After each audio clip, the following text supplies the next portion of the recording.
Hello and welcome to the Cricketers Ashes preview of the first test at Edgbaston. Joining me is Nick Howson, digital journalist, to discuss the match. So, England have named their side. What do you think about it? Well, I think a few changes in the middle order to the batting lineup. Interesting that I think that Ben Stokes is going to come in a bit later at 6. He's asked to do that. Joe Root moving up to 3. I think that's a move that a lot of people wanted to see again. I think that's going to be the fourth time we've seen him in a sustained spell at number 3. So a new configuration to the top order again.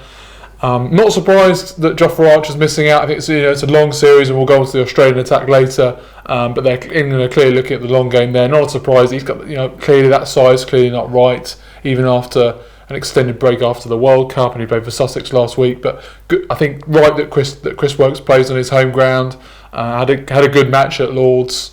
So yeah, he definitely deserves his place. So I think there's a good balance to that England team, but obviously a lot of players in there with a lot to prove. And you mentioned Australia's attack, of course. No Mitchell Starc, it looks like. Not to be confirmed yet, of course. But what do you think that's the right decision?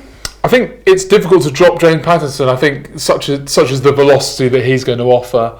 I think Starc, there's so much made up for him not being there. And also Australia will look at this as well. There's 5 test matches in 6.5 weeks.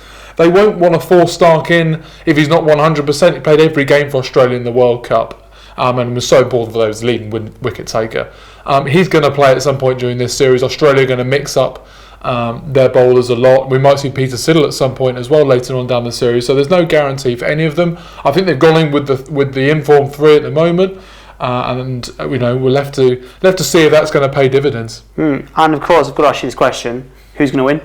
I think England love playing at Edgbaston, and I think that's going to be really in their favour. Obviously, it's a psychological. It might only be, but they did beat Australia in that World Cup semi-final and really convincingly as well.